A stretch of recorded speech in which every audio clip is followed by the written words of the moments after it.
Good morning students. Class ninth में जो हमारा टॉपिक चल रहा है फेडरलिज्म, उसी के आगे का पार्ट मैं आज आपको पढ़ा रहा हूँ। इस टॉपिक में देखेंगे how does the federal system work, federal system किस तरह से काम करता है। ओके स्टूडेंट्स, अब आप यहाँ से देखेंगे बहुत इत्मीनान से। इन द फेडरल सिस्टम में many laws and rules are necessary for royal work. कुछ जो नियम कानून होते हैं वो बहुत ही अच्छे से कार्य करते हैं। Without them the governance will not be able to run smoothly. चाहे सरकार उन नियमों को लागू करने में योग्य हो या ना हो, but only the constitution provision is not sufficient for the federal system to function well. हमारे फेडरल सिस्टम को और उसके प्रावधान को चलाने के लिए भले चाहे संविधान सफिशेंट हो या ना हो इस फेडरल सिस्टम में, it is also important to have a democratic character in the federal system in the right from. हमारे डेमोक्रेटिक कैरेक्टर में जो फेडरल सिस्टम है चाहे वो सही होता है।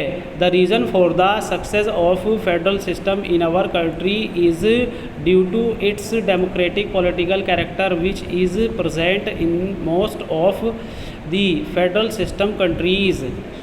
पॉलिटिकल कैरेक्टर जो कि क्या होता है, बहुत सारे कंट्रीज़ में फेडरल सिस्टम चलता है। The democratic political character awakens the spirit of federalism. Democratic political character जो है वो क्या करते हैं, लोगों को जागरूक करते हैं। Federalism सॉलिडेटरी respect for culture and the desire of live together, और लोगों को एक देश में एक साथ रहने के लिए इंस्पायर करते हैं। Because of this situation India has established as a common ideal. Bharat भी इस संदर्भ में समान रूप से एक आदर्श देश है।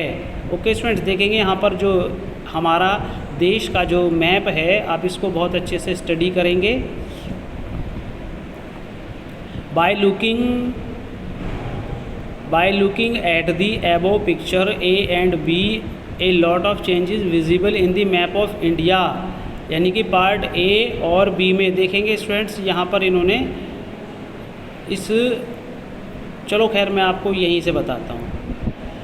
ए lot of changes is visible in the map of India. Bharat के नक्शे में ए और बी पार्ट में विजिबल चेंजेस दिखाई दिए गए हैं। इनफैक्ट वास्तव में the formation of states on the basis of languages in India was a difficult change. Bharat के अंदर भाषा के आधार पर जो एक परिवर्तन हुआ है, वो जो परिवर्तन बहुत ही कठिनाई के साथ हुआ है। After the attainment of independence, स्वतंत्रता प्राप्ति के बाद, Indian democratic federal system had many ups and downs till the present time.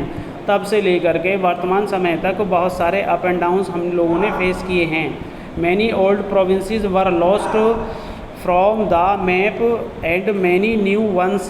कुछ प्रोविंसेस जो हैं भारत के नक्शे से मिटा दिए गए और कुछ नए बन गए।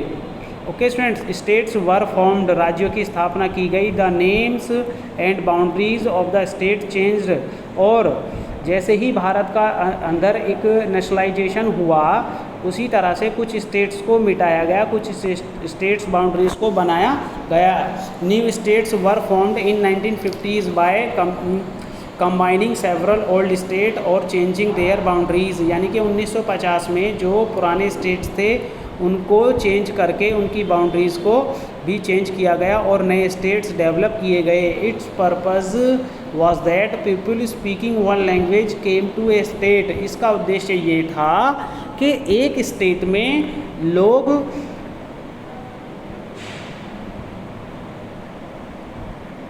सभी भाषा मतलब एक भाषा को बोलने वाले हों। After this many states formed their culture geography. इससे क्या था, लोगों की जो ज्योग्राफी थी, भौगोलिक स्थिति थी, लोगों की जो कल्चर थे, वो बिल्कुल उनकी स्थापना हुई। It was also done to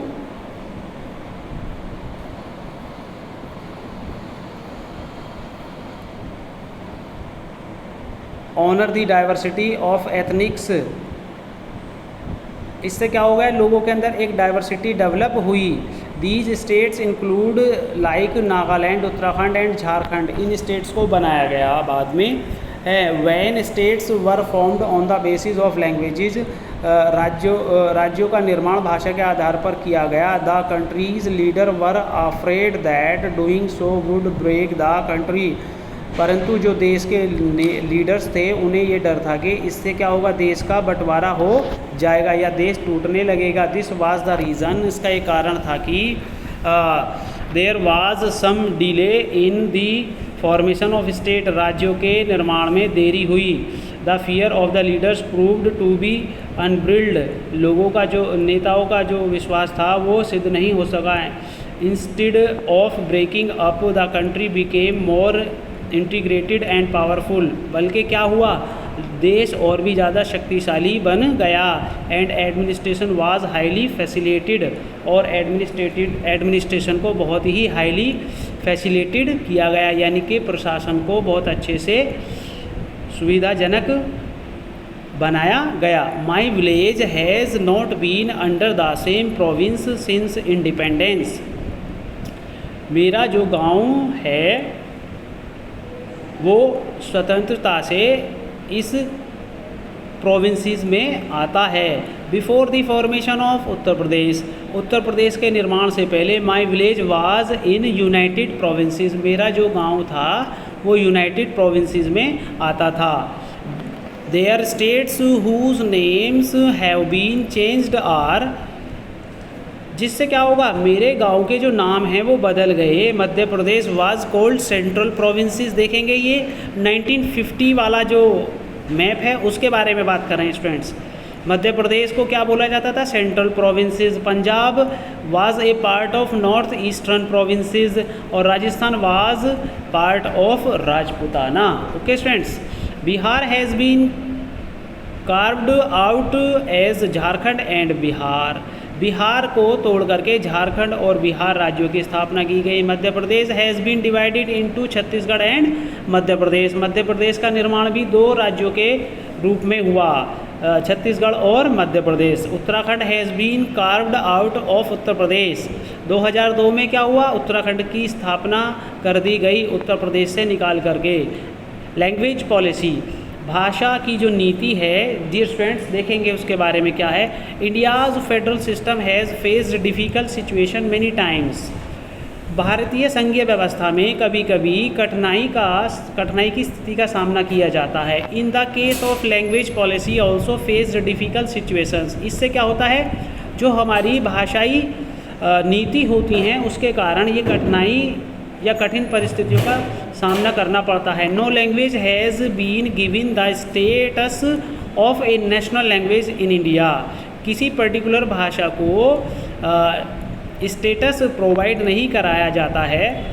it is the must that Hindi is the considered as the official language, as Hindi is the mother tongue of more than 41% of the entire population of India, Bharat में रहने वाले 41% से भी ज़्यादा लोग हिंदी भाषी हैं या हिंदी भाषा बोलने वाले हैं, और भारत की राष्ट्रभाषा भी हिंदी है। परंतु स्टूडेंट्स इस बात को ध्यान रखना, अगर हम बात करते हैं सपोज दैट हम जाते हैं कर्नाटका में तो वहाँ पर आपको कन्नड़ भाषा मिलेगी, अगर हम जाते हैं कोलकाता तो वहाँ पर हमें बांग्ला भाषा मिलेगी। ये बात सिर्फ पढ़ने में अच्छी लगती है, परंतु भारत के अंदर हर स्टेट के अंदर अपनी रीजनल लैंग्वेज यूज़ होती है। Along with Hindi more languages are spoken all over India, देखें कहीं वही बात जो मैंने अभी बताई थी, हिंदी के साथ साथ यहाँ पर और अधिक भाषाएं भी बोली जाती हैं। So there is a major of conversation of these languages, इन सभी के माध्यम से बातचीत या कन्वर्सेशन किया जाता है। Hindi as well as 21 others languages have scheduled language status in Indian constitution, भारतीय संविधान में हिंदी के साथ 21 भाषाओं को प्रावधान या मान्यता प्रदान की गई है।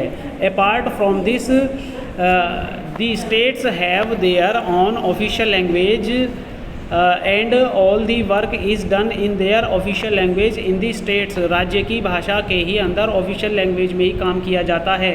इन इंडिया, भारत में the English language was being used in official work since colonial times, colonial times से ही इंग्लिश लैंग्वेज का एक ऑफिशियल लैंग्वेज की तरह प्रयोग किया जाता रहा है। इट्स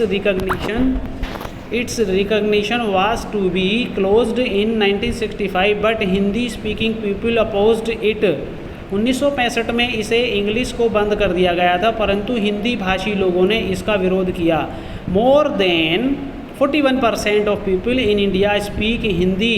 41% से अधिक लोग भारत में हिंदी बोलते हैं। इन सच ए सिचुएशन, ऐसी स्थिति में the government believed that, government का विश्वास था कि Hindi should be official language, कि हिंदी को ऑफिशियल लैंग्वेज बनाना चाहिए। But there was a big opposition of Tamil Nadu का इसमें क्या आया, बहुत बड़ा विरोध आया, या तमिलनाडु ने इसका विरोध किया।